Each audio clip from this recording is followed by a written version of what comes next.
I guess it's some skill expression to know that and to have sat down and done the math. So if they have it in Valorant, the only reason why they don't have it in League is because they're scared of their own players. Do I love my wife? Is it good that I love my wife? Why are we talking about this?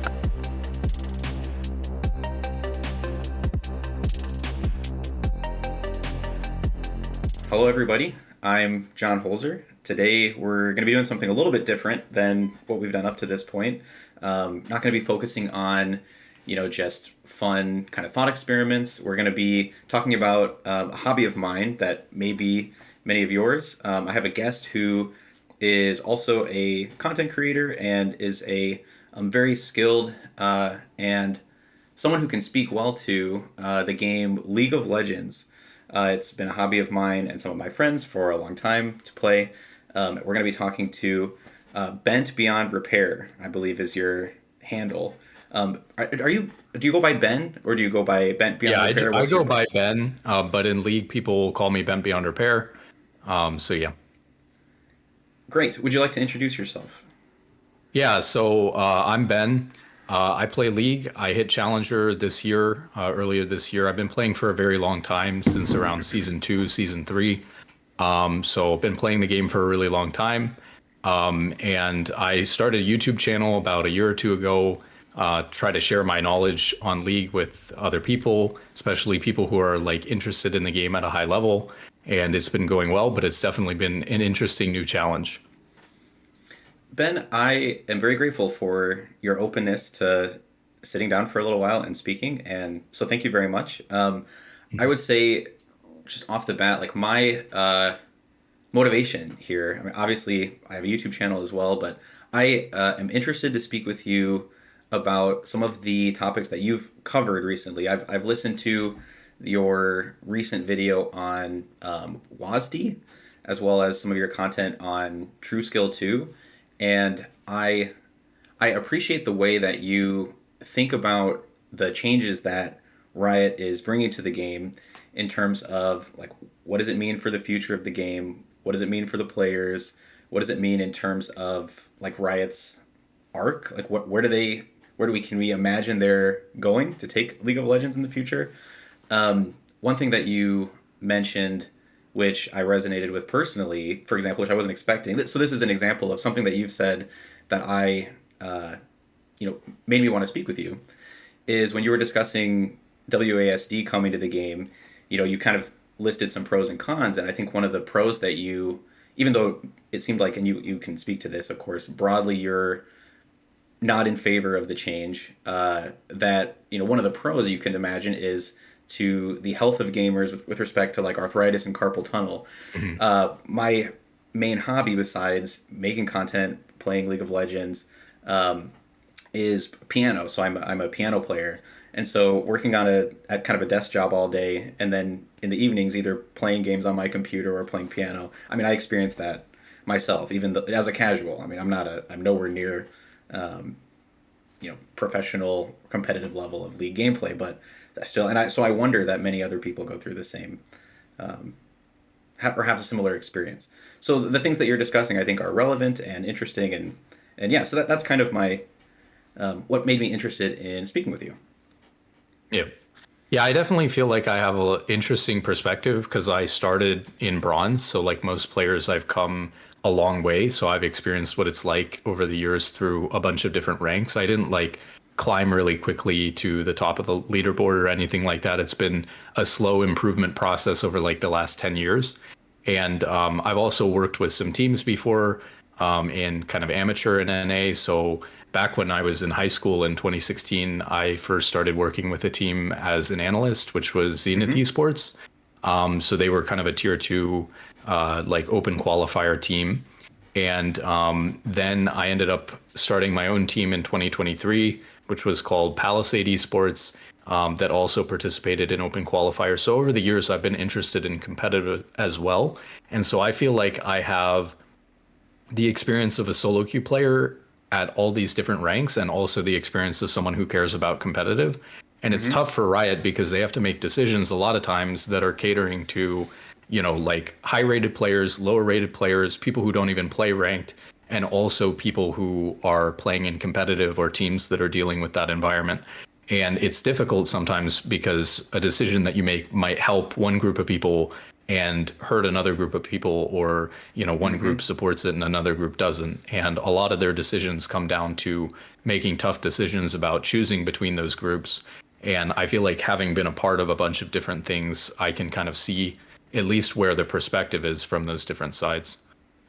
So with that experience that you bring to the table, what would you say is your motivation now for the content that you're producing? Are you speaking to the player base? Are you speaking to Riot directly? I mean, some of your feedback, I think, comes across very clearly as, I will say, you can be quite critical, but if I like give you my best, like what my best sense is, you're trying to give critical but helpful feedback to the producers of the game. So is that kind of a main motivation of yours? Do you want to work at Riot someday? Where are you headed, or what's the motivation there Originally, behind? originally, I definitely started the channel just because I wanted to like teach people how to get better at the game.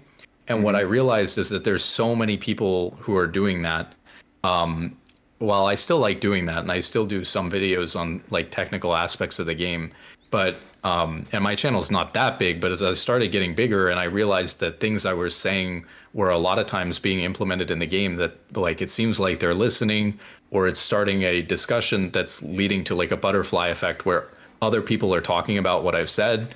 So even if just one person sees what I've said and then they go and talk to other people about it, that sentiment kind of spreads throughout the community. And so I couldn't help myself but say when I thought something was wrong with the game, or if I really disagree with the change. So some of my videos now are kind of on different topics. Some are about getting better at the game and like technically how do you play. And then Mm-hmm. other ones are more focused directly at Riot, like, you guys are making this change, or this change is upcoming. Let's kind of think about it together, and is this the right decision? Mm-hmm. Mm-hmm. Yeah, an example comes to mind that I would say has personally been helpful to me, and I'll give like a funny little anecdote. Uh, when you made a video on the what's the term for how buying health or buying resistances get effective HP. You discussed, Yeah. I think, at length effective HP. Since understanding that concept, if I play arena with my wife and she's asking me, who's not a League of Legends player, she'll ask me like, what should I buy on primarily a Mumu. I'll always say first, like, buy the ruby crystal or buy the item with the more HP. I guess you don't buy ruby crystals in arena. Over items which have more resistances, you buy those second or third, because like, so thank you for that nugget or like for helping me better understand purchase orders for when I'm But playing. like, that's an example of something where I start out wanting to understand something better myself as a player and wanting to share what I think about it with other people so they can do it better.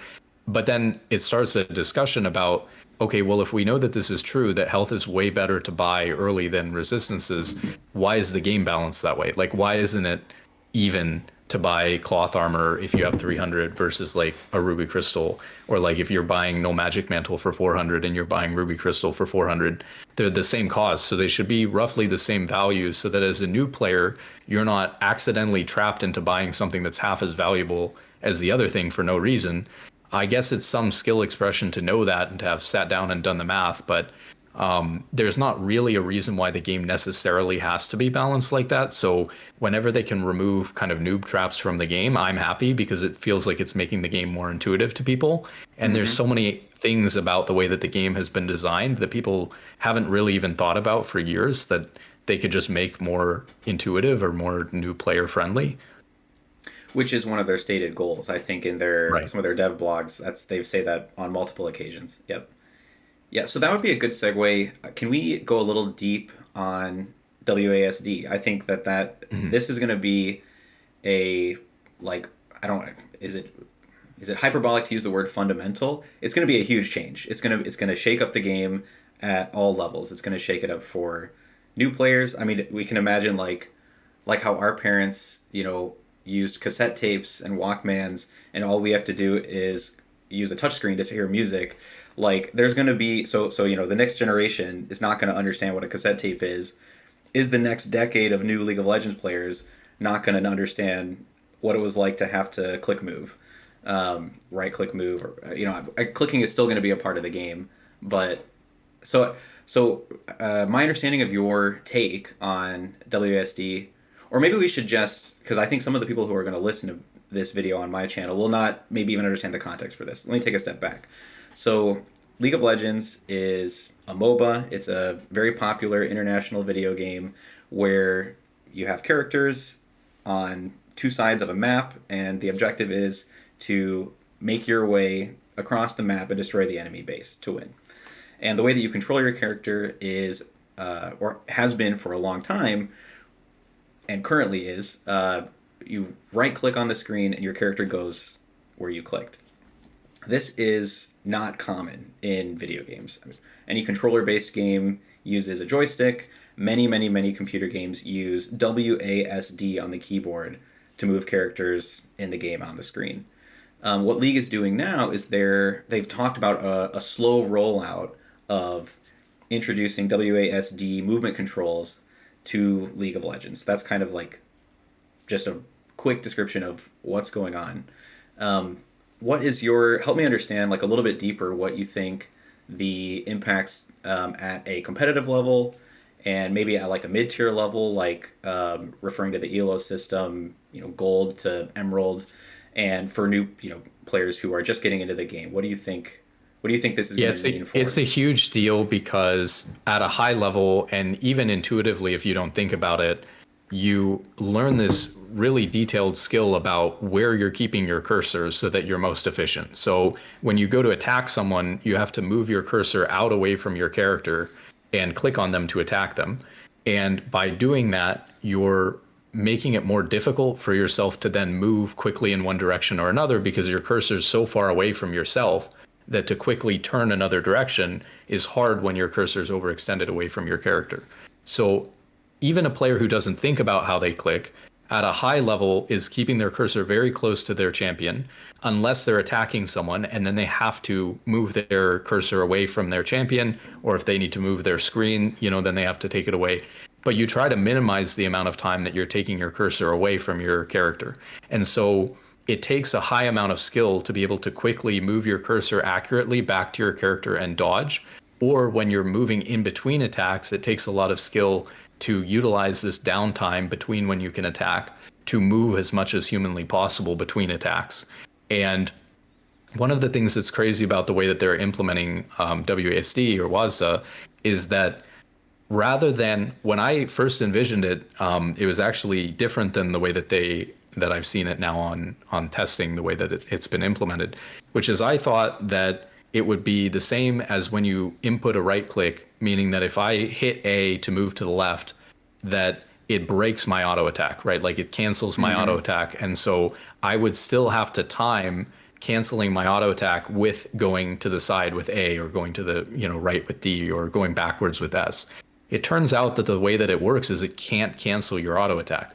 So you could be holding S because you want to run backwards, and you just need to right click on the enemy target one time, and it's going to continuously move you backwards perfectly in between every single one of your auto attacks. So whereas a player with the mouse is having to move their mouse back and forth over and over and over again to get perfect timing, and it takes a high level of trained skill and timing to be able to get that accurately without canceling your auto attack too early to try to move, but not waiting too long to auto attack and letting the full animation run through, so that you're getting the most movement possible. What this is letting you do is like auto kite for free. And so it's a massive change because what it's going to mean, especially for auto attack reliant champions like AD carries, is it's not really optional like they're saying that it might be, that they want it to be optional. They don't want it to be too strong. They want people to be able to use the same old system if they feel like that's better. They just want WASD to be available to new players coming from different games who aren't used to using the mouse setup, which is very strange, and most games don't use that. Only MOBAs really use move on right click. So they're saying this is a way we can get new players to come into the game. And what I'm saying is this is going to force all of these players who want to get better at the game, who want to do their best, to switch after 15 years of the game being around to a completely different control scheme, because the way it's being implemented and designed is so broken compared to what you could do with the mouse that you basically are forced to use it. And so I think what you're describing and what I would agree with is that the impact is going to be like thinking in terms of like roles and classes, that ranged auto attacking champions, marksmen, effectively get a huge buff. I mean, that's what we're seeing. That's what I'm seeing when I see clips of people trying this out on PvE, on social media. Is that, like you said, the ability to control your movement while kiting and dealing damage through auto attacks is going to be you're going to have like such a ability to control your character that other roles will not benefit from in the same way. Certainly melee champions. So I guess this is where I think like we could get a lot of benefit out of conversation in this sense. Like I want to challenge you a little bit. Not in the sense that I want to Sure. argue, but in the sense that Yeah. like let me extend your idea and see what you think about this. So one, not really a critique, but like what you make me consider is, if AD carry is currently, which I would make the case for, and has been for some time, a less impactful role to the game, then is it potentially a net positive impact to the game if this change makes AD carry champions more relevant and I don't know if you have thoughts about how that might vary at different levels of a competition, but what would you say to that Yeah, rejoinder? I would say that that's an unintended positive consequence of the change. Is I think that it would be really good for AD carry to be more impactful. But I think you also have to break it down, right? Like you asked how it would affect different levels of play. So I feel like at competitive or even at high levels of solo queue, people are already pretty good at doing these things. Mm-hmm. And so they're just going to be doing them just as well with a new control scheme. So it just forces players at a high level to relearn how to pilot the game. And that's unfortunate, but it's not the end of the world. I mean, these players, to be good, you have to adapt all the time to things. So it's a little bit frustrating to have to relearn that, but it's part of being a good player, for a long time is you have to And for some adapt. people, it's their job, right? Yeah, It's and it's their job, and it's a small portion of people who would have to do that. So for competitive and very high level solo queue, I think that it's not going to make a huge difference in some ways, because they're already kiting pretty well. There may be an argument though that once, I don't really know what the skill cap for it is, once they get used to it, they may be able to start doing some things that we haven't seen before, and so it could push the skill cap, which would still buff AD carry and like high elo.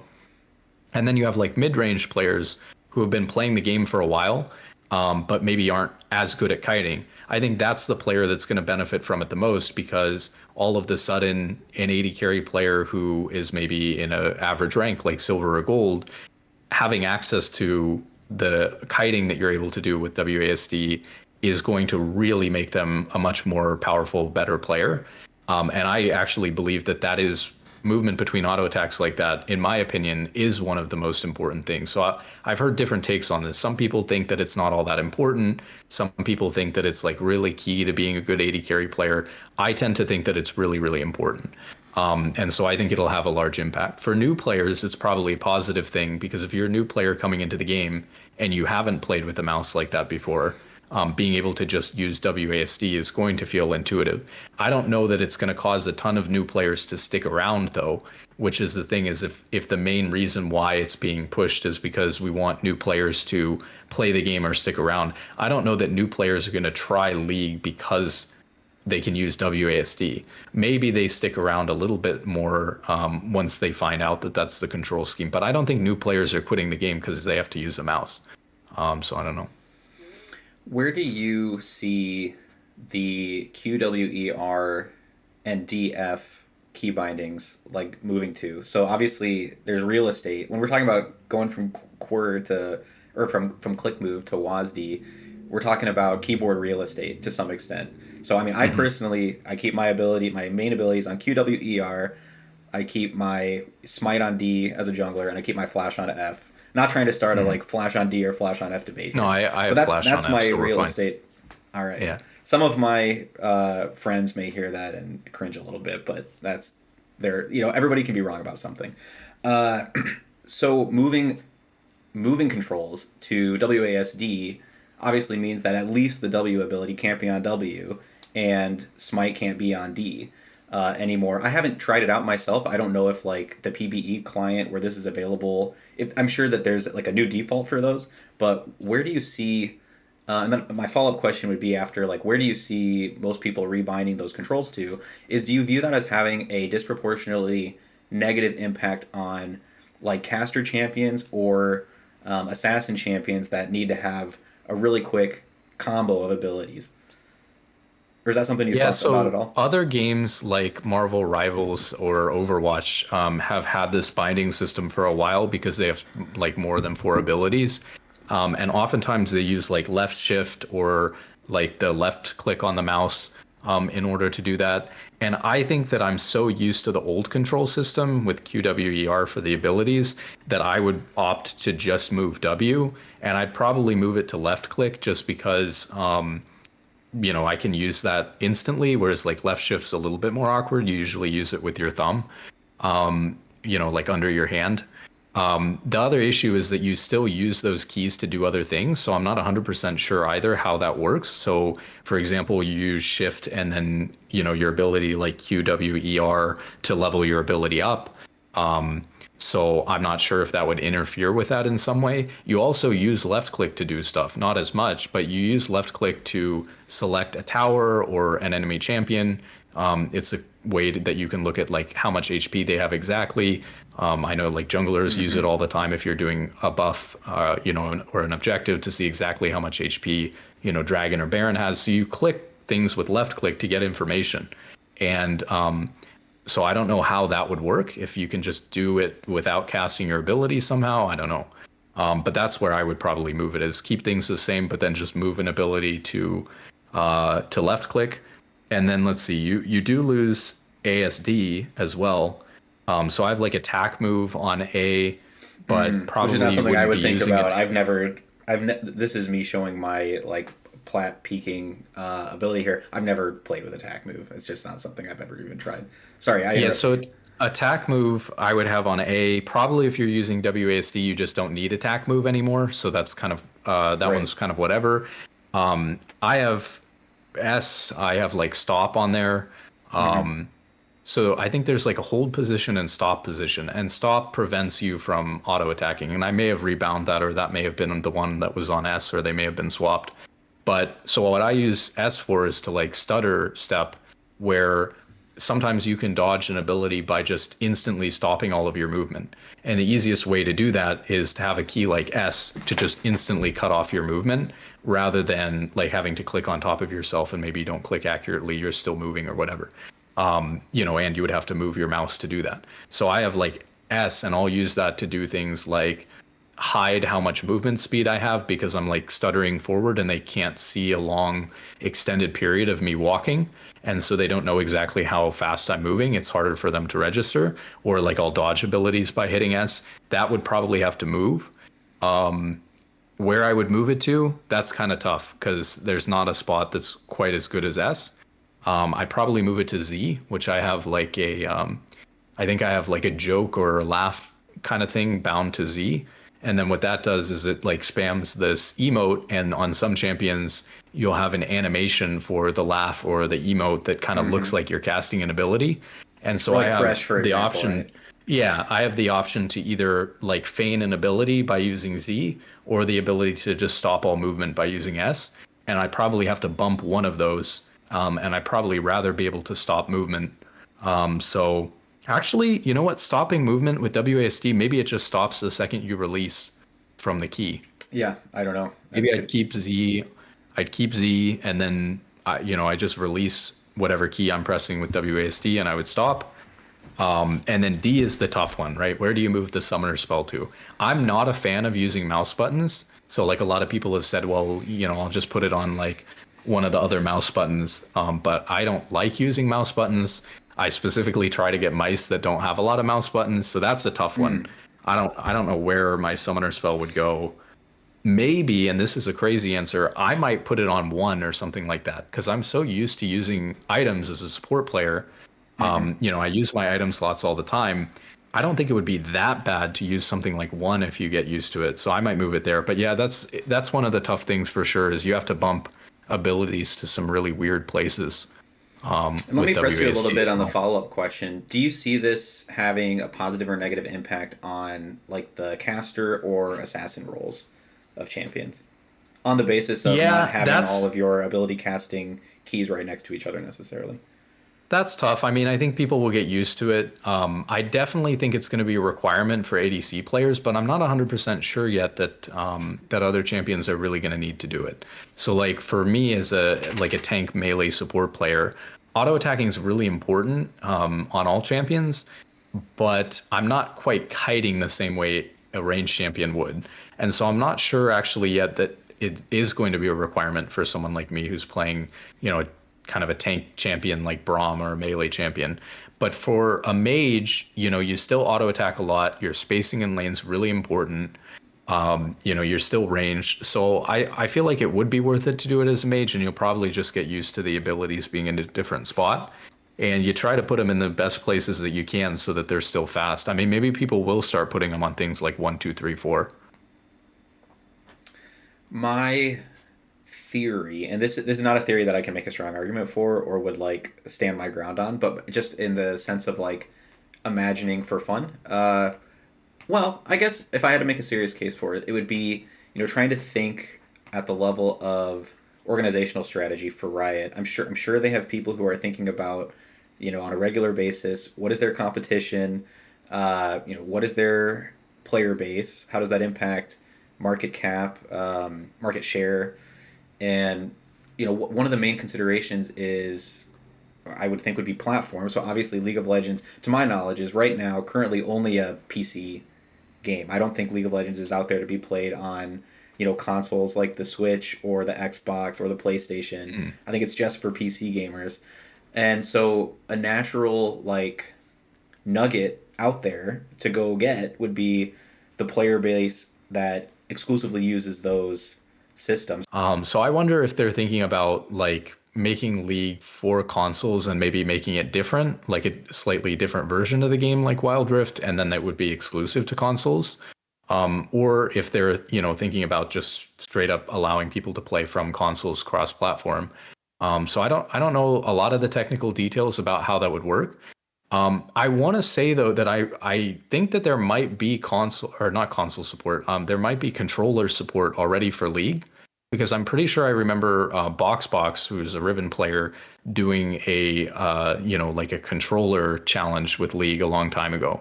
And so I was curious about that. I think that it may be possible already to play on a controller. And then I was just thinking too, one of the drawbacks to WASD is that you can only really move in 8 directions. You can move in 4, and then if you combine 2 of them, you can move in a diagonal. And so one role specifically that doesn't really like that is jungle specifically really needs to be able to move in precise ways around camps when you're clearing, to be able to get like optimal clear times.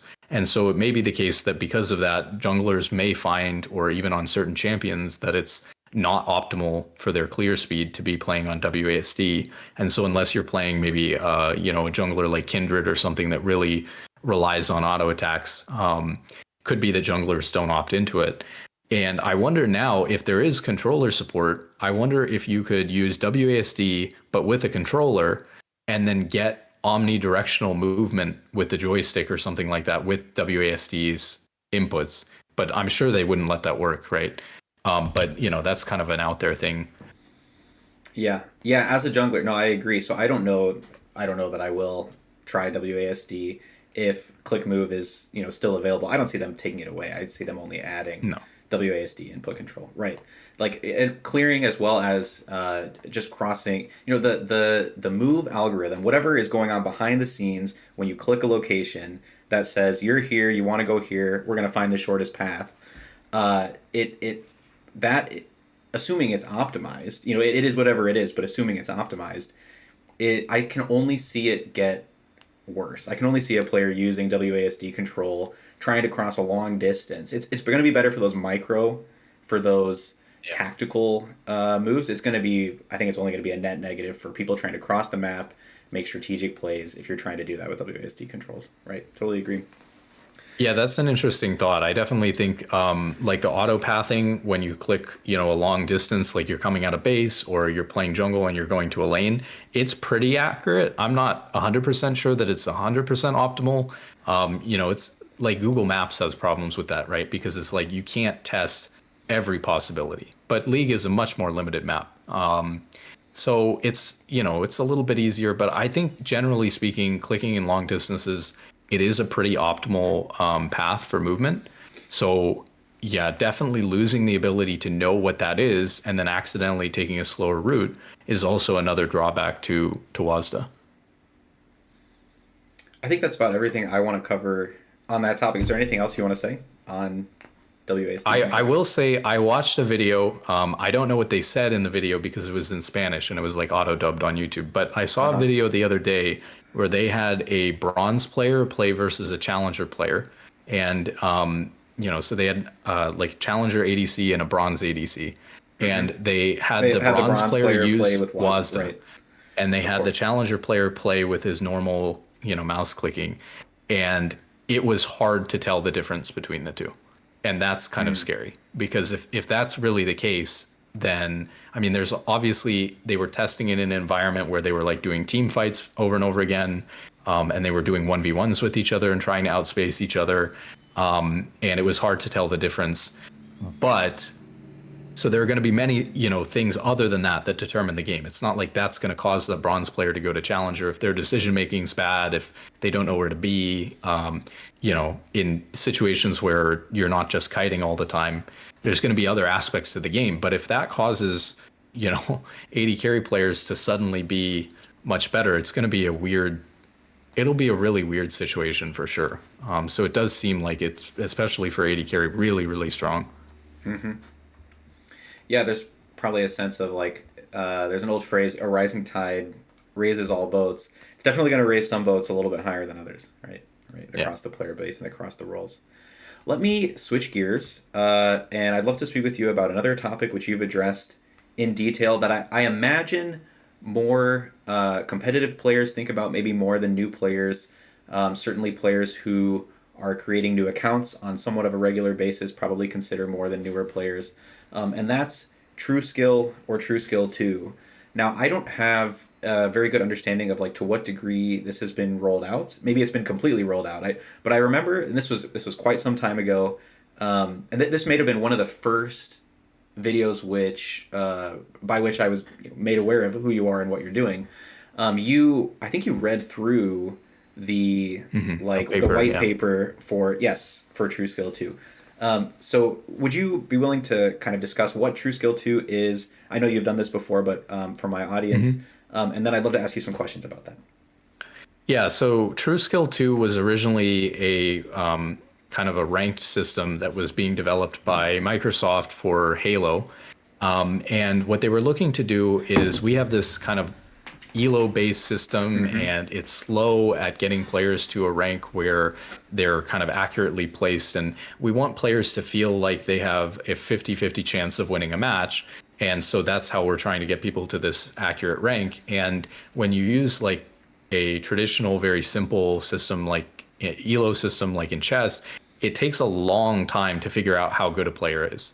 And so you'll see the player's rank gradually, slowly over time approach, where they should actually be at. And it's such a slow climb that for a lot of people, they're not putting that many games in and never getting to their real rank, or they're disappointed at their rank because it's so slow to climb that they feel like they just end up quitting the game.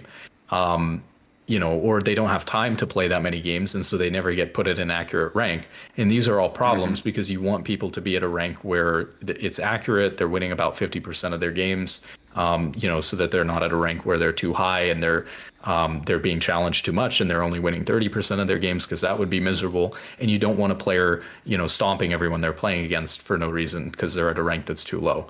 So what they did with Halo is they tested a bunch of variables to see if instead of just looking at wins and losses, can we look at other stats that we've gathered on these players, like what is their KD? how many games have they played, how much experience do they have, things like that. We look at all these metrics and we can use these metrics to predict the likelihood of them winning their next game.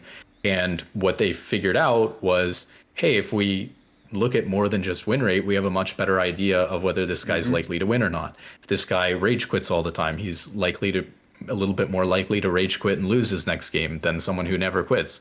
Maybe someone who never gives up is more likely to win than somebody who gives up all the time.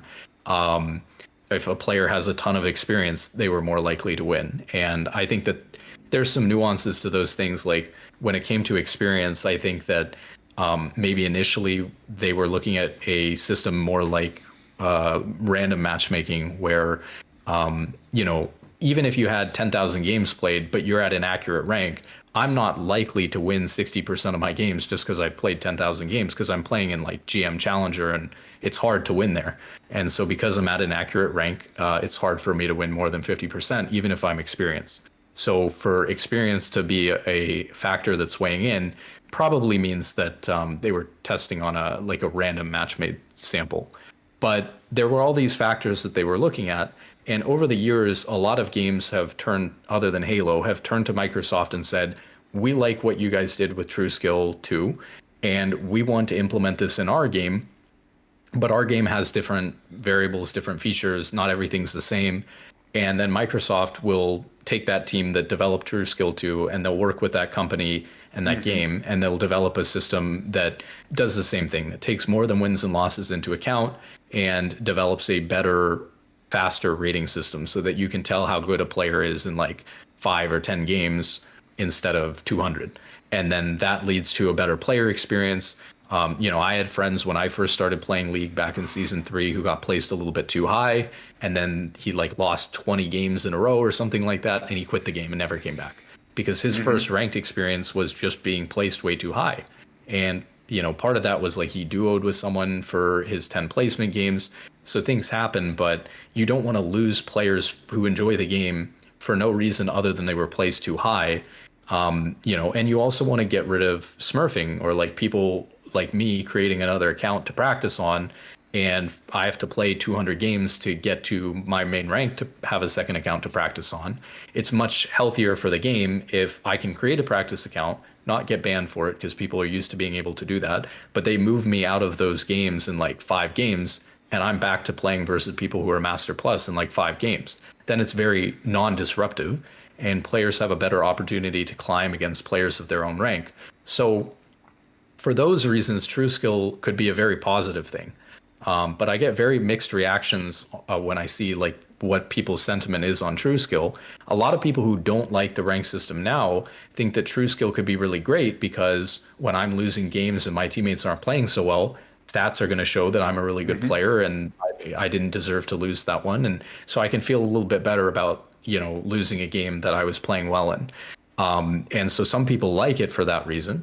Other people see it as they're rigging the rank system to, optimize engagement, more of like an engagement optimized matchmaking rather than skill based matchmaking. And engagement optimized matchmaking is like, we can figure out when this player is likely to quit and stop playing the game.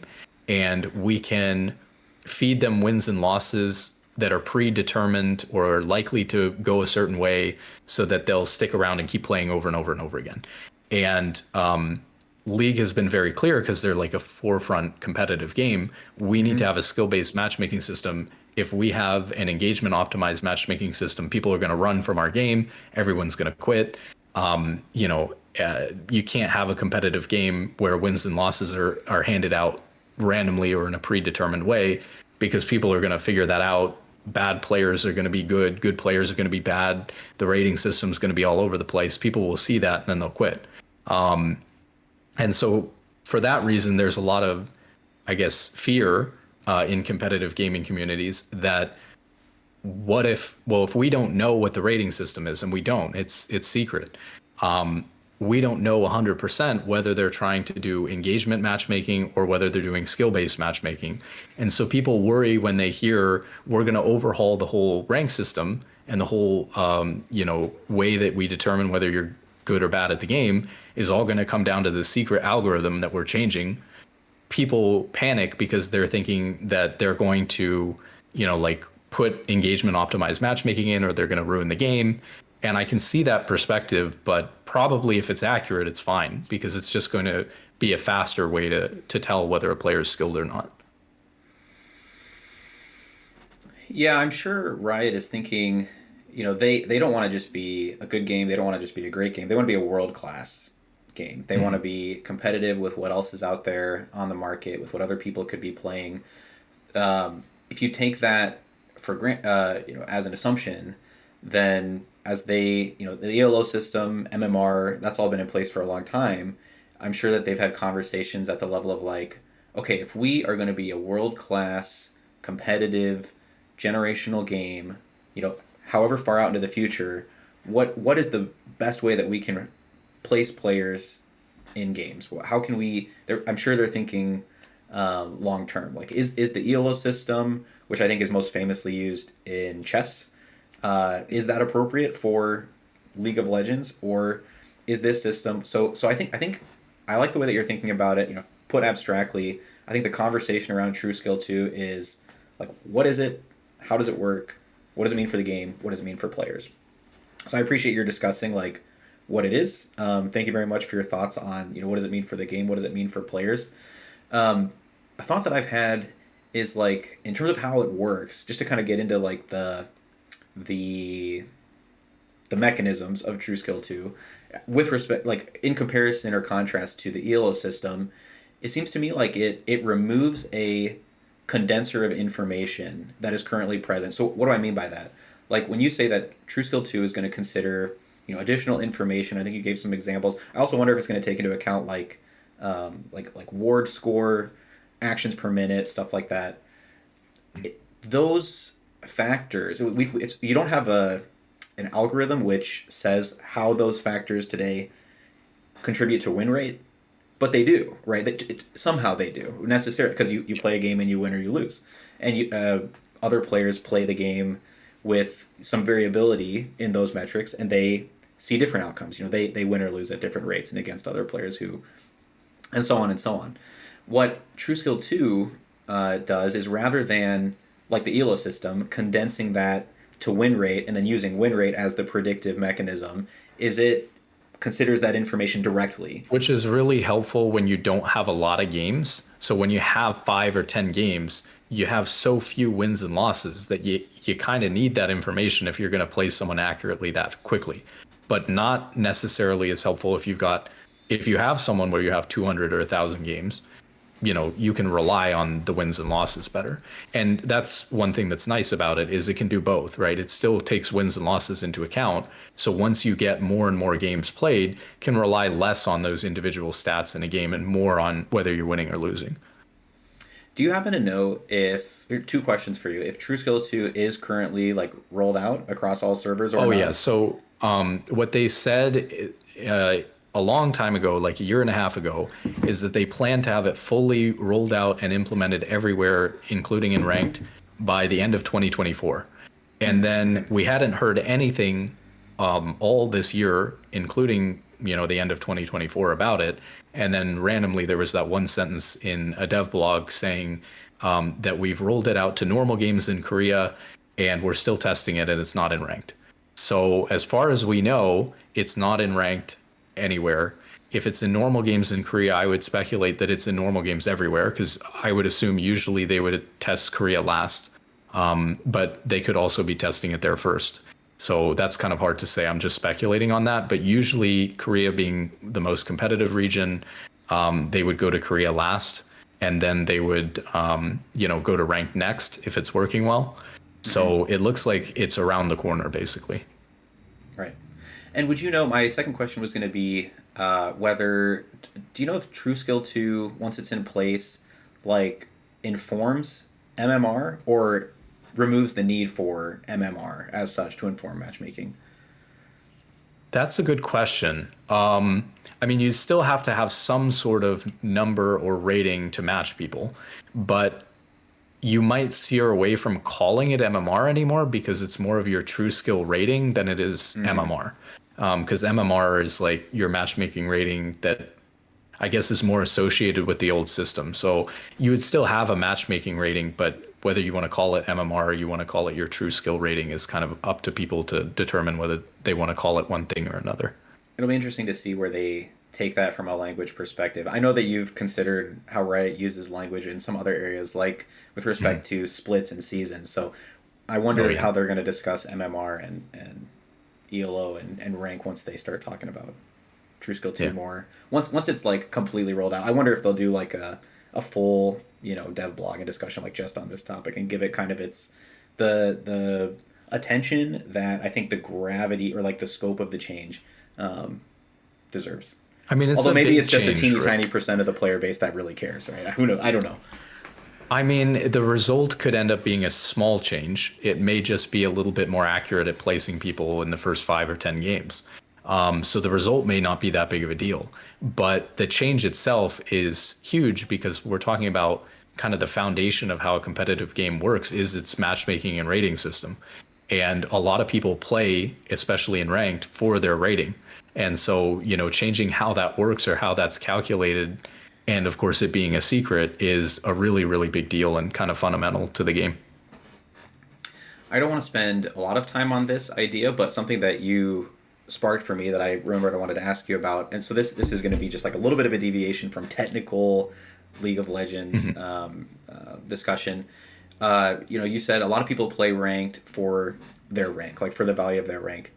When I did that, I was able to peak in mid to high plat, but everything in life has trade-offs. When I was spending that much time taking this video game that seriously, I think the trade-off was like how I behaved myself to some extent, and I can explain. So there's this term toxic that I think a majority of people in this community are very familiar with, whether because they experience and express toxic behaviors themselves or because they've seen it from others and experienced toxicity by other players in the game. When I was taking League like super seriously, I was pretty toxic. I mean, I was getting feedback from some close friends of mine that they were having less fun playing with me because I would, if they made a play that I thought was a bad play and I could see how it resulted in us losing an objective or losing the game, I would call them out on it. And there's a right way and a wrong way to do that. Like, you can be helpful and you can be constructive, or you can just like put someone down for something that they did that you don't agree with.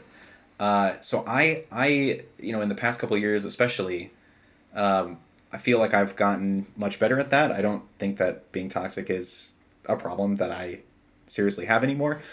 To some extent, that's been, again, in terms of like trade-offs, because I don't take ranked League of Legends seriously. And so for me personally, that was a good call. Like, I value more my interactions with other people over like my rank in this video game. Would you have anything to say to the audience, to the League of Legends community about like toxicity? Have you had a I'm toxic, I'm not toxic player journey, or has that not really been a piece of your maybe? Well, Yeah, you I've said that definitely. you coached a team. Maybe you have something to say about that from a perspective of being a coach. Yeah, I made a video called "In Defense of Toxicity," actually, and I explained a lot of stuff in there. But the long and short of it is that I think the higher up that you go, and the more seriously you take the game, obviously, the more toxic that you can be. And I think that, like you said, there's kind of a right way to address criticism and a wrong way. And what I guess I'd say is that, like, if you're playing the game casually with your friends, there's sort of an expectation of like how you could call somebody out for doing something that is bad or doesn't go well or you disagree with. And that just kind of ramps up the higher you go. And if you've seen the team environments, like, there's a reason why the players are toxic, right? In amateur especially, you're working with players who are very good. They've dedicated the same amount of time as some of the best players in the world, but they're just not quite as good as them. And so they're super close to being able to play professionally, but they're not quite there. And when they're in a situation where they're playing with someone who maybe doesn't take the game as seriously, or is like failing to learn, or even a coach who's bad, they can be toxic in a way that kind of makes sense when you understand that those players are like playing for their life. Like some of these players, like on Zenith back in 2016, they were like living in a team house together, and if they Mm. didn't win this qualifier, then like they were done trying to play professionally. It's Their whole serious. life was about to change. So it was serious. It's like this is our last shot to make this work. Otherwise, we're done. And so if they're playing and that's the way that they're looking at the game, obviously when your life is a little bit dependent on the game, those people take it really, really seriously. So you can understand like competitive players taking the game very seriously because a lot of their life decisions, how much money they're about to make, whether they're going to go to college or not go to college, can be dependent on the game. And so I've seen a lot of toxicity in like the competitive environment. And but I think that it's not that much different than sports. I think that you see that level of toxicity on basketball teams and football teams and soccer teams and Mm. stuff like that. So I don't think I mind that much at the competitive level. Now in solo queue or like, if you're casually playing the game, in solo queue, it's the same issue, which is people take the game really seriously and care a lot about it, but it can be disproportional. So, like, if you're playing solo queue, you're going to play a lot of games. People are going to make mistakes. And so, as I've gotten older, I've realized the more that I play that even if I take solo queue really seriously, not everyone that I'm playing with does. They didn't agree like you would if you were signing up for a team that's trying to qualify for something. They didn't agree to necessarily take it super seriously. Like, yes, you should play seriously in ranked, but there's a lot of people who just happen to be good and, they're masters because they're pretty good at the game. They've been playing for a while, but they're still kind of playing for fun. And, you're going to run into those players or players who are just having a bad game. Everyone knows that everyone's always had a bad game at, at some point in their life. So what's helped me a lot was I would say I used to be pretty toxic, but I stopped playing with chat on, and that was extremely helpful because I think that there's different types of toxicity and different types of toxic players. And the type of player that I was I wouldn't almost ever call somebody out first or ever be the first person to type. But when somebody who I felt like was playing particularly bad or was frustrating me already, then they start typing at me. I have this sense of I need to defend myself and not let myself get bullied or run over by this other person because you don't want to let somebody like say a bunch of terrible things about you and see that that's happening and not respond. And so the way that I am, my personality or whatever, I couldn't let that go. But once I started playing with the chat off, it's like, well, I don't really have a reason to be toxic because if someone says something bad about me, I just never see it. So I realized that for myself as a player, I needed to keep chat off and that way I wouldn't respond to people. There are other people who, they see a bad play or something like that and feel the need to immediately attack somebody for it. And then there's a difference, of course, between like criticizing the way somebody did something and talking about the game and, just like personally attacking somebody. So the older I've gotten, I guess, less toxic I've become and the more that I've realized that I just want to focus on winning the game. And a lot of times chat being off is more useful. Actually, recently, I think I've reached another stage, which is I've turned chat back on, but I still don't bother typing to people anymore. And a lot of reason for that is just because, especially right now, I'm like currently playing in like Masters 100 LP. And now that I know that I'm capable of hitting like Challenger 600, 700 LP, I just don't concern myself that much with what people at like a lower rank are saying. Like when I see somebody say some nonsense about the way that I'm playing, I'm just like they don't know the game any better. So like they're just mistaken, right? So I'll have games where like very common thing since I'm a support player is the enemy support will roam and I'm not able to roam at that time because our waves are different. It's like assuming that your jungler can always gank you whenever the enemy jungler can. Your jungler can't always gank you whenever the enemy jungler can. They'd be perfectly matching each other all game 100% of the time. That's not how the game works, right? Sometimes your jungler paths bot and their jungler paths top. So they can't be there to match every play. It's the same thing with support. Sometimes your wave is, crashing into your tower and you'd miss out on a huge amount of golden XP. Maybe your AD carry gets dove if you leave. Whereas for them, their waves into tower, they're not missing any golden XP. They can roam for free on that timer. So when I see things like my mid laner saying, "Oh, their support's gapping you. Where's my Braum?" I'm just like they don't know support and they don't know the game any better. So it's easy for me to dismiss things like that nowadays. But I think that even for like bronze through diamond or whatever, I think the higher rank you go, the higher level of toxicity should be acceptable. Because, and maybe that's, that's just my opinion, is like the more time you've put into the game, the better you've gotten, the more okay you tend to be, not everyone, but the more okay you tend to be with taking heavy criticism or feeling free to give heavy criticism about the way that the game is being played. And there's a reasonable amount of that, and there's an unreasonable amount of that. Obviously, most league players lean into the unreasonable amount, but the amount of toxicity that like a bronze player should have to endure when they're first starting the game is like little to none. And I think that a diamond player can handle a little toxicity, or like a master player can handle a little toxicity. So I wouldn't like to see master players or whatever, or diamond players getting banned for like, harshly sharing their opinions on the way somebody should have done something, or telling someone that they screwed up. And a lot of times I believe that like people who are playing the game in a way that's especially intentionally bad, when people give up and like soften their team, I think that that's way worse than people typing. And also, of course, you have recourse. If someone's typing, you can turn the chat off, you can mute them. If someone's like inting the game, you have nothing you can do about it. So I think that toxicity expresses itself from two fundamentally unique mindsets.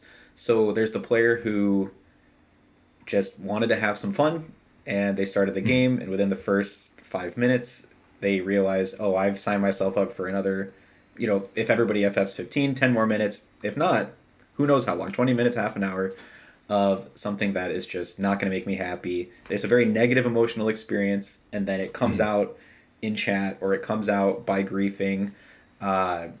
It's just a sort of unconstrained response to feeling bad. That's sort of less serious. I think that that's kind of on individuals to figure out how to grow out of. Then the second form, which I think you had a lot to say about, is right. I'm taking this very seriously. I'm playing to win. Maybe I'm competitive, or maybe I'm not playing at a competitive level, but I would like to. Like, I imagine that I could at some point in the future, and so I see the actions taken by others in my game as having a directly negative impact to this goal that I have.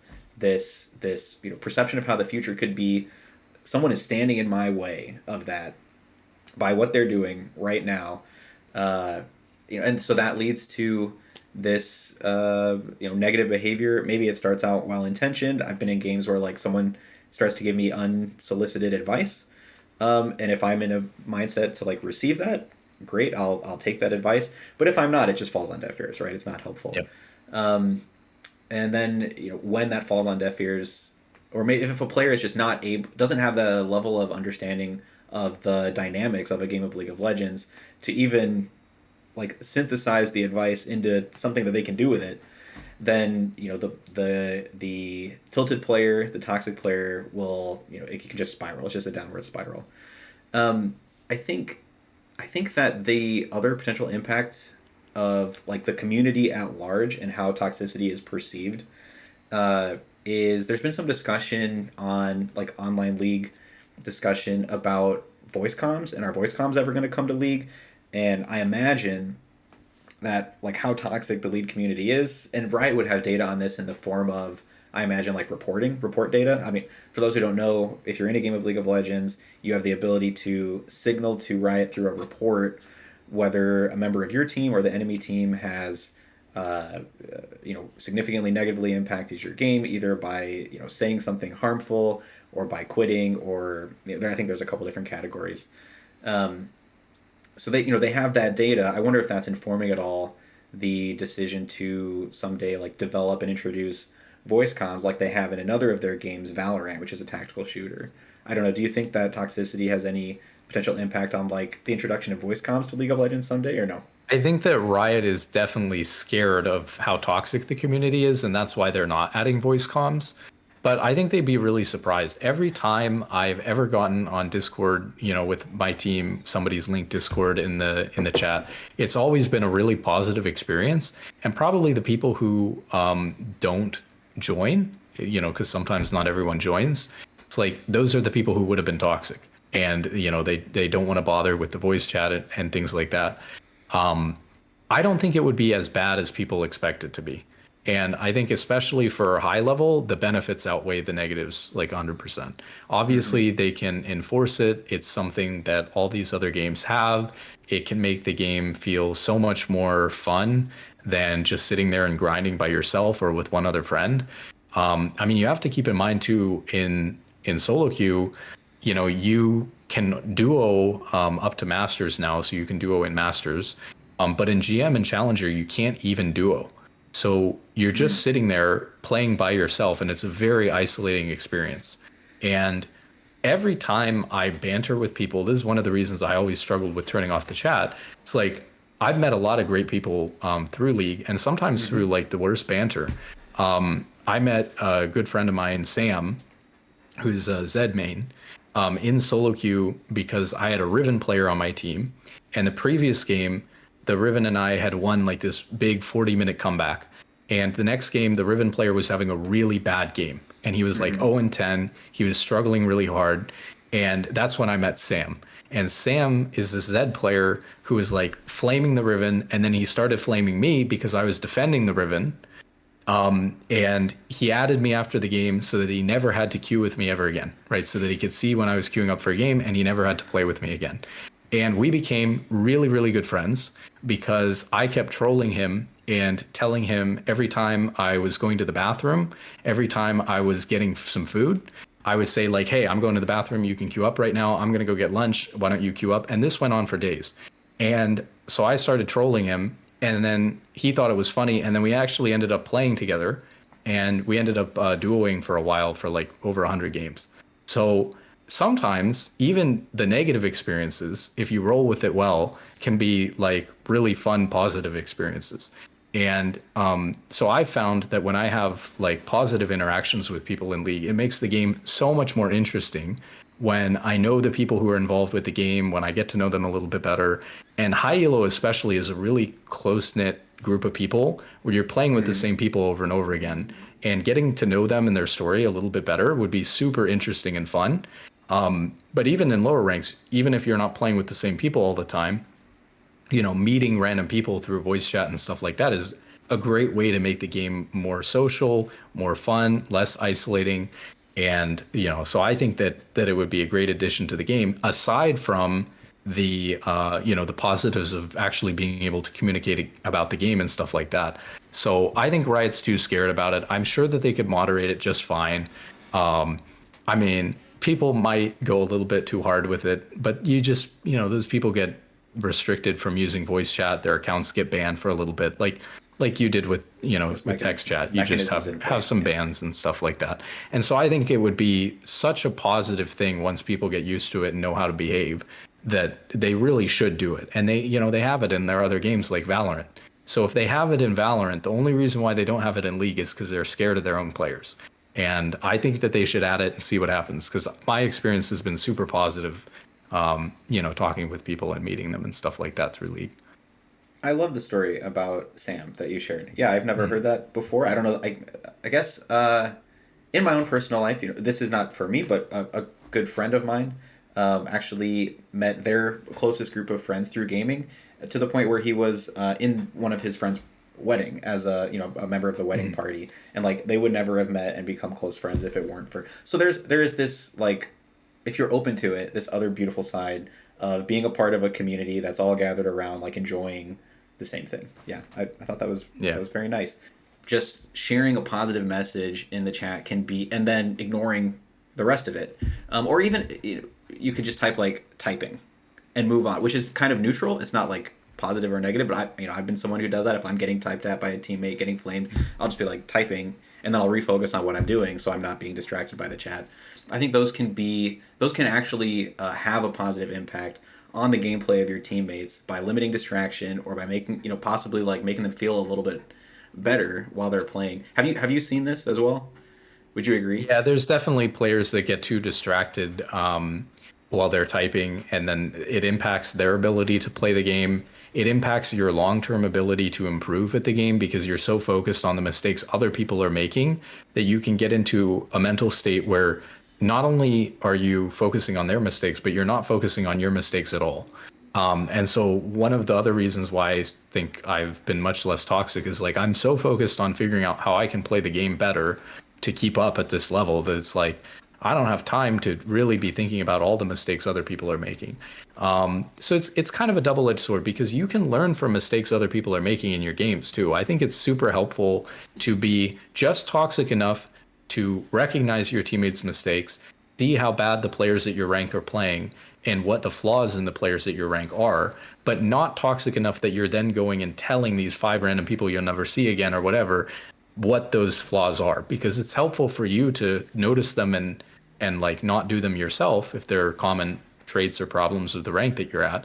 But if you're going and you're typing to them, you're distracting them, you're ruining their mental. Everyone's looking at the chat and what's being said instead of paying attention to the game. It's really bad. So yeah, I definitely think it hurts your chances of winning. And it can even, with a lot of players, lead to this hard stuck mentality of never recognizing their own mistakes, only looking at other people's mistakes and never being able to get better because of that. And one thing I thought of is as a support, sometimes you'll copy paste summoner spell timers. And what I like to do is, every once in a while when normal things happen in the game, stuff gets said, this guy shut down this guy and took his bounty, dragon was slain, whatever. And so the chat gets clogged up.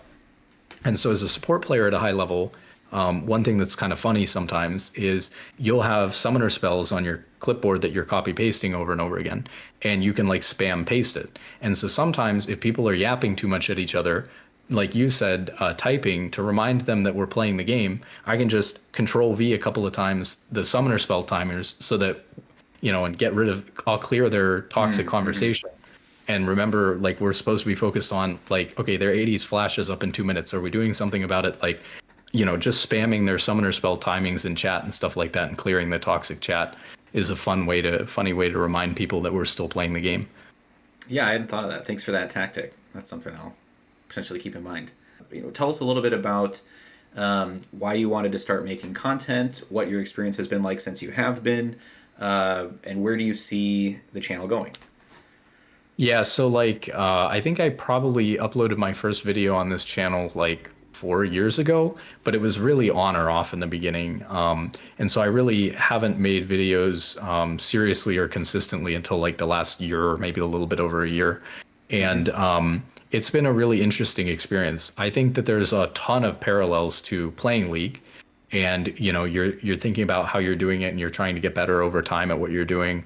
So I try to make each video a little bit better than the last one, but my content's also unique and sort of similar to yours in that I don't do a lot of editing. I haven't like learned a ton of editing skills or anything like that. I'm just very focused on talking and sharing my knowledge about the game. It comes across more of like a podcast about specific stuff about the game rather than, I mean, it's a monologue, not a podcast, but comes across more podcast-esque than this really well produced pro guides video that has all these infographics and stuff like that. I realized, I guess, that you have to find on YouTube like a niche, and I can't really compete making the same content that pro guides is making, but without the editing. So I have to be providing information that is maybe a little bit higher level or people enjoy listening to because of the way that I'm presenting it or something like that, that's different than those type of getting better at League videos. And I've also found a lot of success talking about like ranked and true skill, and those sorts of topics tend to do really well for me because, well, those other channels are focused on producing really high quality content on concepts about how to get better at the game. There's not a lot of talk about how the rank system works and the rank ladder, and people are hyper interested in that. Some difficulties I think I found with YouTube is that when you do find a niche, it's great that you've found this niche that people aren't doing or that you are good at doing for some reason or another, that allows you to exist and grow a little bit on the platform. But you're limited in the size that you can grow to based on the audience of people who are even interested in that topic. So for example, if you're making content on League, there's only so many people who are interested in League in the first place. And if you're making content that's geared at people who like play ranked, or maybe who play ranked and already know a lot about the game and want to learn about like some of these really small details about how to play, or spend a long time learning about how the rank system works, I'm catering to kind of a very small audience of people who are very dedicated to ranked. And one of the things that surprised me a lot is when I play games now in Master Plus, the amount of people, and I don't have that big of a channel, it's like 3,000 subscribers, but the amount of people that I run into in high elo solo queue who know who I am and what videos that I make, it's kind of crazy. And I think it's because my guess is that my audience is disproportionately other higher ranked players who are like, trying to learn more about the game, and learn more about the rank system and stuff like that. So I feel like I'm a little bit caught in a small niche because I'm a very small subset of League. And I'm still growing quite a lot right now. And, so we'll see how big that can get to. But you are kind of limited by what your niche is. And, so if you look at other channels that focus on like esports, I've done a few videos on esports. I'm interested in it. But, it's not really what I do on my channel. And it's the same thing with that. When the LCS or the LTA shrinks, there's a limited number of people who are continued to be interested in watching content about it because they don't know the players, they don't care about the players, so they just know less and less about it. I mean, for me personally, like when I was a kid, I grew up watching football, and then for a long time I was really interested in watching League at a competitive level, and now I'm like back to watching more football than I watch League. And that's strange to me because I would have never thought that that I would be getting to Challenger and still playing League, but like barely interested in watching competitive. Like maybe every once in a while I'll turn on a playoff game or something that's important. Whereas like the football teams I care about, I'm watching their highlights like every week for the couple of teams that I care about. So I probably spend more time watching football. So it's the same thing there. It's like as the LCS is dying, there's less and less people watching. Content creators who are making stuff focused around that are very limited. So if you're trying to pick something to make a YouTube channel about, you try to pick something that a ton of people are interested in. And then time matters a lot too. And what I mean by time is like how long your videos are. If people are willing to watch for a long time, longer is better, which is why podcasts do really well. Podcasts generally talk about like random topics that everyone could be interested in. So if you think about like the biggest shows, the biggest podcasts, biggest YouTube stuff, like if you think about like a Joe Rogan or a Mr. Beast, right? It's like Mr. Beast is basically making reality television on YouTube. So he's making something that anyone could watch at any age with any interest. It's just, some crazy random thing that anyone might be interested in watching. Or a Joe Rogan podcast is going to talk about so many different topics. They're going to bring on so many different guests that they're capturing like a wide audience of people who are interested in all kinds of different things. It works the same way in business. I kind of realized that it was overlapping from business. Like if you want to make the most money in business, or you want to have the biggest company in the world, be the richest man in the world, you have to create a company that sells a product that's very expensive to everyone. So that used to be like if you're a car manufacturer, if you're Apple, like if you look at Apple's selling to a bunch of people and they're selling at a very high price compared to like what it costs them to make too. So car companies, Apple, they have a really good business model because they have a huge percentage of the market and they're selling to a lot of people at a high price. So you want a YouTube channel that is, if you want to be the biggest YouTube channel, which I don't necessarily want to be, otherwise I wouldn't be doing League. But what I realized about YouTube is you're going to be limited not necessarily by how good you are, but by what niche you choose. And so if you choose a niche that like not that many people are interested in, it can be tough to succeed. So ideally you'd want to choose something that like everyone's interested in, and then they'll watch for a long time. And on YouTube, you make money from ads. So watching for a long time is the equivalent of price because, you'll make more money if people are watching for a long time. Like there's some people who, they have 10,000, 15,000 subscribers and they're able to make a living off of YouTube because their content is long enough and they have people engaged for long enough that they're able to make a lot of money from it.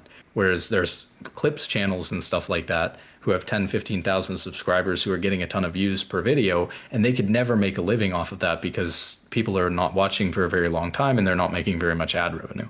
So that's kind of an interesting thing about how YouTube works. The other side of time is how much time does it take to produce a video. I would share when you were discussing like watching and how you are maybe now watching more football than you're watching league. This is just a totally silly anecdote that I'm happy to share. I don't know. Last year is Worlds is typically around. It's in the fall. I think the finals of Worlds last year was around Thanksgiving, right? Does that sound about right to you? Yeah, that sounds about right. I was over at my in-laws, my wife's parents' house. I think we were doing Thanksgiving, and my wife's, I guess it would be her great aunt, lives there with her parents, and so we had, because I wanted to watch Worlds like as we were throughout the day. Is I think it was in the morning. We were preparing food, cleaning up the house, and whatnot. We threw it on the television, which was very kind of the group to allow me to do, because like I'm the only one in the household who has that interest, that hobby. Yeah. But my wife's great aunt, who I want to say is in her 80s, also thought it was cool. Like she didn't know what was going on, but the casting was fun, the visuals are fun. Seeing that I was engaged with what was happening was fun. So like, yeah, it was just really silly to see this woman in her 80s supporting me and being like, oh, that's keen, that's cool, to watching Worlds for the first time on the big screen during Thanksgiving.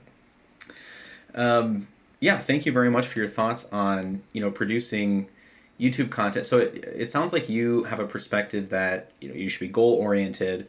Like, why are you doing this? What's the point? What do you want to get out of it?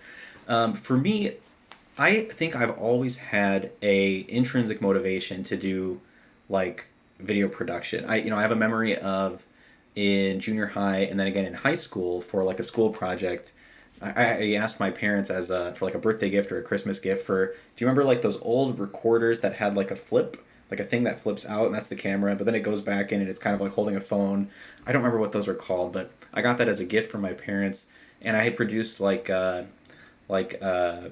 was for English class. It was a rap set to the track of a 303 song about William Shakespeare that I wrote, and I looked totally stupid. It was just me in my bedroom with a hoodie, rapping about William Shakespeare for a school project. Then after college, when I was figuring out what to do with all this free time I suddenly had, I don't know if that was an experience you had as well. Like when you get out of college, you move out on your own and you start working. All of a sudden, for many hours of the day, which previously there was structure telling you what to do, but there's not. You don't have responsibilities that take you from morning to evening, unless maybe some people do. Maybe you have a job that takes more of your time than any job that I've had. But so in the evening hours, I'd be like, okay, well, what am I going to do with all this time? And I went back to that hobby. These do not exist anymore, but before this YouTube channel, I had started making I don't know if you know Magic Harpused Fly. Is that a content creator that you've ever heard of or familiar with? I was making videos like that, like in the spirit of like the champion spotlights that he made. These, like I said, these do not exist anymore, but they were awful. But like that was where I was dipping my toes in. So for a couple of months, I took clips of my League gameplay, and then I brought it into the video editing software. I threw like memes on top of it. I threw music on top of it, and I shared it with probably like 10 to 50 people, my friends, whoever I had on social media. And then when I decided that wasn't really going anywhere, I decided that like League of Legends was not going to be a core part of my future, and so I didn't really want internet content associating me to League of Legends. That was just a choice at that time. I was undergoing a personal journey of like, I'm spending too much time playing video games. I'm single. I needed to like make a personal shift to be a person who would be good for the partner that I'm trying to find long term. So that that's a whole thing that I don't want to necessarily unpack right now. But then fast forward a couple of years, I've met my wife, and this like intrinsic motivation to make videos sparked up again. And this time, I think I found an interest that aligns better to a long term plan for myself. Like I think no matter what happens in my life, I am pretty confident that for the next 10 years, 50 years, I'll be interested in moral philosophy, thought experiments, and just creative writing. So I agree. Keeping it goal oriented is important. Making sure that you're speaking to something that is important to you. Something that I don't think I've thought through as well as you have is considering the value of the content to other people, assuming that we have stability of information on our computers and in the internet. Maybe this is something that my children will be able to see like what was your dad thinking about when he was in his 20s. I think that could be kind of cool. So yeah, I don't know. Those are some of my motivations right now. But what I will take away from you and think about more is like, what is my content going to be doing for the people who are watching it? I don't know. Do you think that that's important, like fundamentally to content creation? It's or a piece of it, but you have to enjoy what you're doing. And one of the reasons why I like the videos that I make is I feel like it's helping me become a better player. I think you always learn things and solidify concepts the best when you're teaching it to other people. And so I feel like it gives me an opportunity to try to verbalize the things that I'm doing in game or the decisions that I'm making, or like I'll take the opportunity on a video topic that I have in mind to run some numbers on things that I'm doing for a champion. And normally, if I was just sitting there spending a half an hour calculating, what item is better for me, that's just something I'm doing on my own. And maybe there's barely any benefit and it takes a lot of time. But when I'm doing it with an audience and people value that and they can get something out of it and learn a concept from it, it's like it's killing so many birds with one stone. It's like I'm providing, a little bit of educational content and entertainment to people who are watching. I'm like getting to spend some time in a worthwhile way, getting better at the game myself.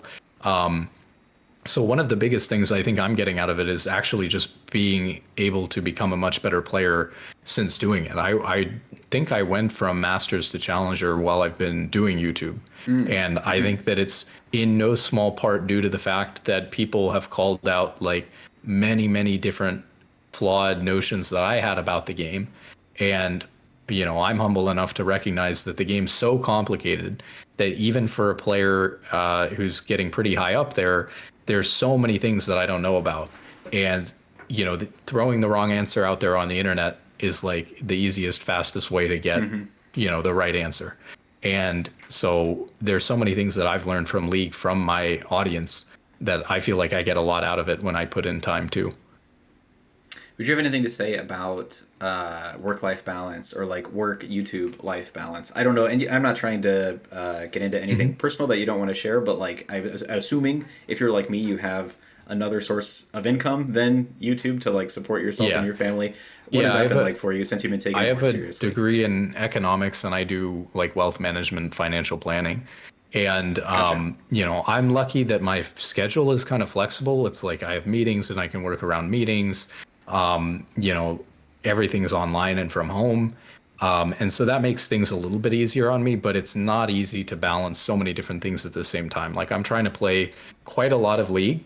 I have a baby boy who's 11 months old, a wife. Congratulations, by the way. Yeah, thank you. So there's like a lot of things that I'm trying to balance. It's like, and it's not easy. I would say, and I've been operating this way for a long time, you really try to limit yourself to as few things as possible that you're doing at once. So if you're trying to do 10 different things at once in your life, you're probably, at least if you care about doing them super well or and like successfully, you're not going to be able to really handle doing 10 different things at once. So I try to limit myself to at most like 5 things at once, which is still probably a lot or maybe too many. Very comparable to like trying to manage playing different champions at the same time. Like if you were focused on one thing, that would be really easy, but it's not very healthy or balanced for a person to only be focused on one thing. It's healthy to have different things that you're interested in and, to have a family and stuff like that, not just work. Mm-hmm. But it's definitely been like difficult to balance. But there's a lot of planning. Like I'm going to spend this hour doing this and this hour doing that, and I'm limiting myself to this many hours for this thing each week. And I'm just really, I think I've gotten really efficient at how I'm using my time. So a lot of people will look at even like my account and say like, how can you play 900 games a year? Like most people don't play anywhere near 900 Holy games a year. cow! And I Yeah. would say Yeah. like 900 games a year is like 3 games a day. So that's like, I'm probably spending like 2 to 3 hours a day playing League. That's not really that much in my mind. It's just that I'm consistently doing it every single day. And so for a lot of people, they're not consistently playing. I get people all the time coming to me for coaching, and they don't need Sure. coaching because they're not playing the game, right? It's like, I can't, this person isn't necessarily stuck. They barely touched the game. And probably if they did play the game, 3+ games a day, then they would be moving up on their own without a coach. So it's things like that. It's just like, I'm going to spend 3 hours a day playing League. I'm going to try to spend an hour a day making a video. I'm going to spend this many hours a day working, and then I'm going to spend the other time that I have with my family, and being very clear about what hours those are and what hours those aren't. Like I don't like to take phone calls and stuff like that during certain times, and things like that when I'm with family. And so trying to have that work-life balance is very difficult. And like you said, especially I think for young men coming out of college, it's extremely difficult because you're having to, or even starting college and moving out for the first time, you're like building all this structure for the first time yourself. And you get used to like the structure that school provides, and then you get out of school and then it's gone. And especially if you go into something where you're like working for yourself or you're self-scheduling your time, it can be very difficult to manage your time well. But there's a lot of little habits about the way that I do that, and to-do lists and schedules and calendars and things like that that make it possible to balance so many things. And there are certain things that are lower priority. Like if I don't have time to do everything that I want to do, I'm not making a video that day, or I'm, not playing as much League that day. Other times it'll work the opposite way. It's the end of the season. I gotta, grind for the end of the season to try to finish whatever rank I'm trying to finish at. That week I might focus more on League. But it's definitely tough, and you gotta have your priorities in order. Family is always the most important. Totally agree. I Yeah. think systematizing is very powerful, but some people are naturally better at it than others. So, like you said, you have to be able to almost like take data on yourself and understand for you to Mhm. get from this point to this point in the video production process, or for me to get from this rank to this rank, based on how it's been like in the past, it's probably going to take that much time, maybe a little quicker if I build in a predictive assumption that I'm learning or improving in some way. And then you're right, you can schedule things out. That's not easy. I mean, that's something that comes No. with time and with experience. I can only imagine. Yeah, I did things like having a sign in and sign out sheet to like clock in and clock out of my own office at home. So Oh, that I knew exactly how many hours I was spending in the office and when, and that sort of thing. I could sort of go back and use that data to like VOD review myself, like how much time am I spending in the office, things like that. Yeah, that's super important. on its face, that example that makes me chuckle. But would you say that that was like pivotively helpful, or is it something that you Yeah. tried for a bit and then you kind of phased it out? No, I think we based stuff like off of it for sure. Made some Gotcha. changes based off of it. Yeah. Is there anything else you would want to say about making YouTube content? I mean, you gotta like what you do too. That's the other thing is like you can talk like I did about like trying to pick a topic that is broadly appealing or something like that, but it's more important to be in a niche, even if it's a smaller one, that you're super knowledgeable about and that you love, than it is to like try to be the next Mr. Beast or something like that. Because you're not gonna, first off, like you're not gonna be able to produce the content that he's producing. And so it's better to be in something that you know about and you enjoy doing and get something out of it, like you're saying we do. If you get something out of it, you're going to be motivated to continue doing it. And that's the most important thing. I'd say the most important thing is that people are really scared to start. You talked about like your experience with making some random videos when you were younger. When I was like a kid, I made some random YouTube videos and then ended up deleting them, of course, when I was embarrassed years later. But yeah, they were just really random, like goofy things. But like, so I guess I've been interested in making YouTube videos for a long time because of that, but I hadn't like started a serious channel and then like started again and started again. But you can do that. I think what people underestimate is in the same way it takes a lot of time and a lot of games and practice to get good at League, it takes a lot of time and attempts at making a video to get good at making a video. And people don't just start off. I think people get discouraged because they see channels that start off and they're making like 10 amazingly high quality videos like right off the bat, and they're getting like hundreds of thousands of views each, and you think, well, that's what success looks like on YouTube, and there's no way I'm going to do that, so I'm just not going to start. But the thing is like, I would wager that like 95% of the time, those channels that are having success like that are not one person. They're like multiple people and they have editors already. They are probably not even starting their first YouTube channel. They're like very familiar with YouTube and they have practiced a ton of times with different channels about different things. And they come into a niche or a topic, and they start off with the intent to have this very high quality polished produced content, and then they nail it and it goes well. I mean, there's people who like get paid to consult YouTube channels on like what they should do and stuff like that, and because they've had success before on other YouTube channels. So a lot of YouTube channels are being run by, or at least decisions are informed by like a team of people, like this consultant that's getting paid to tell you how to do things well, and this guy who's editing all the videos for you. And it's like, I think you are the same way. I'm just like turning on the camera and recording stuff. So it's kind of, I'm very happy with the success that I'm having. I was not imagining that I would get 100,000 views in my first video or anything crazy like that. Like I was happy to see like a couple hundred views, and then it gets a little bit bigger. I'm like super happy with, right now, if I get like 3,000 views on a long video, I'm pretty happy with that, as long as, like I'm continuing to grow and my subscriber count is growing. I'm more interested in growing the audience that's watching me than like, suddenly randomly getting one video with a large view count. I think a helpful question for me has been to ask myself, well, and having a partner who is willing to discuss these ideas with you is so powerful. Like I can't credit my wife enough for being my my sounding board with personal projects. But we'll discuss this question. Like we'll entertain the hypothetical. If I was taking X seriously, what would I be doing? You pose the question, what am I not doing that I could be doing? What do I imagine people who are better than me at this, how did they get there? I think thinking through that train of thought can be very, very helpful. Okay, to wrap this up, would you be up for a couple of just like rapid fire, what's Ben's take on these questions? Yeah. Okay, and these will be geared more towards like stuff that I am interested in and trying to produce content about. Okay, first question. Do you have an AI take? What do you think ChatGPT, Deep Blue, and these other Claude, Google Gemini, what do they mean for the future of humanity?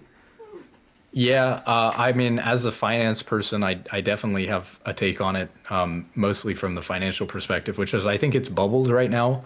But the thing is that like, I remember reading that Amazon stock, when internet companies were booming and then crashed in the 90s, in the dot-com bubble, if you had invested in Amazon before the dot-com bubble, you would have lost 90% in Amazon. And then if you had held on when you were down 90%, you would have made a lot of money. You would have mooned again, now that Amazon is one of the biggest companies. So what's tough about like investing in AI is that even if you pick the right company, it's going to crash and then it's going to go back up because everyone knows that it's going to be so useful that everyone's throwing an insane amount of money into it. And so right now it's like this big investor-fueled speculative bubble. It's not really profitable. They don't know how to monetize it properly. It's a mess. But I use like ChatGPT all the time to learn about stuff, and I think it's straight up better than Google. It's like way better than like using traditional Google search. Obviously, you want to make sure that you're verifying, some information that it's telling you.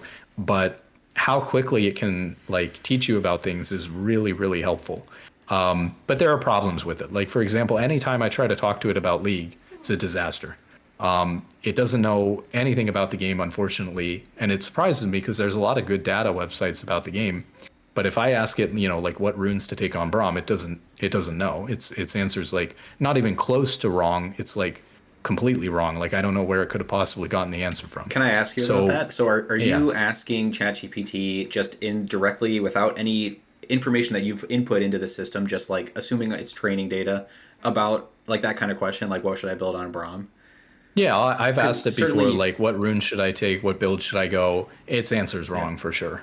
if you Yeah. think that it's responding based on information that it could have but it doesn't, of course the tool is able to accept data that you give it, and that you could say Mhm. check this website for this information. You could even like something that I've done. I didn't do this with you, but I'm planning some response videos to other content creators' content. Is I've downloaded a transcript of their video from just like a simple. You can find them googling like transcribe this YouTube video online platform. I've plugged that into Mhm. ChatGPT, and then I've been able to like pre-have a conversation with the person that I'm either going to critique or respond to by asking Chat to assume, let it, you know, act like this person based on what I've given you about them. I think with like respect to League and gaming performance, like it has the capability to make informed decisions. Maybe it just might not be trained on that information, right? Yeah. Yeah, it's definitely too niche of a thing, but on other areas, it's taught me a lot, and it's been really helpful to be able to get answers to questions, like in such an in-depth way and so quickly. And yeah, you can challenge it if you think its information is wrong or you're worried about something. So I think AI is going to be really big, but people don't know what company is going to win, or what company or what country is going to win, like the AI arms race and stuff like that. So it's going to change a lot of things. There's a lot to be worried about there. Obviously, I don't think that like these private companies who are running it and like, investors are sprinting them into developing the most intelligent thing they can possibly come up with. I don't know that that's the best way to go about it for humanity's sake, right? So there's a lot of reason to be nervous about that. The way that they're implementing it in terms of like surveillance of people and stuff like that is kind of scary. Mm. So there's a lot of like, you see movies and things like that of dystopian futures where you can predict like what someone is going to do and what job they should go into and stuff like that. And that sort of thing is really scary, I think. Having come from a finance background, it sounds you may have Mm. heard this phrase that compound interest is the eighth wonder of the world. Is that right? I think I've quoted that correctly. Yeah. I'll have to double check. I think one of the powers, or whether you find that awesome or frightening, of AI will be when we see it having why is compound interest the eighth wonder of the world? Because it's recursive, because the growth from it goes back into itself, and then it grows from itself, grows from itself, grows from itself, right? People think that AI, with respect to AI research, will have the ability to do this. There'll be a recursive effect when AI can develop AI models based on research that's been done by AI. And then I think there's, one of the main concerns, like a huge economic impact that we could see, is when there's we're going to cross a line. It's like open the bottle, open Pandora's box. Once there's a connection between AI systems that are linguistic or can like interact with the world, and robotics. Once we see robots Yeah. able to make robots, able to make robots who can be deployed in pick whatever application that humans are going to want to deploy a robotic mechanism that can engage with the world in, like whether that's advanced manufacturing, whether that's like retail jobs, whether that's I don't know. Certainly I think we'll see that deployed even in high like there's a common term for this, like blue collar, white collar. We're going to see it in both. We're going to see it in knowledge work. We're going to see it in physical work, and then I don't know, who knows what that world's going to look like. I think is that something you've ever thought through, like That's taking going to the be thought the experiment that next far, or no? the next big business for sure is going to be when people feel, just like you feel like it's a necessity nowadays to have like a washing machine and a dryer. or you feel like it's a necessity to have a car. People are going to feel like it's a necessity to have like a $20,000 to $100,000 robot who's able to like, personal assistant who's able to run around and do all of their housework for them. Like that is going to be such a time saver for people that they're going to feel like paying $20,000 for a personal robot like that is a must have. And when you can sell something to everyone for $20,000, that company is going to be the largest company, in the world, basically, or at least in the U.S. When that becomes like a consumer product and a reality. So that's going to be a huge thing. I think that that's why Tesla's valuation is so wild, is because Tesla's the only large company that's sort of showing that they might be interested in developing something like that. And the other tech companies aren't really, they're probably doing things behind the scenes too, but they're not like outwardly projecting that that's the direction they're headed in. Whereas like, Elon and his goofy robots and stuff like that, he's like showing that that's what they're kind of interested in. I don't think that there's a basis for that, but I mean, that's the only other reason I can think of why Tesla valuation would be like 100 times earnings or something stupid. The next question I'd like to ask you is, do you have a personal moral philosophy? I think that in terms of life, what I've found to be the most meaningful, or like where I get meaning from in life, is setting a goal and making progress towards it. And maybe that's kind of a simplistic way to think about it, but I just get a lot of enjoyment and satisfaction out of really anything that I do that I can set a goal and make progress towards. And it's almost debilitating because I'm interested in so many different things. And I have friends who are like the opposite of that. Like they can't find something that they're interested in doing, and they're like maybe a little bit depressed. And for me, it's like I could be doing anything and I would be really interested in doing it because there's a chance to like solve some sort of system that's complicated and implement a bunch of like habits and changes and procedures to get really good at that thing. And so I just like taking a complicated system and figuring out how to like do it really efficiently and get good at it.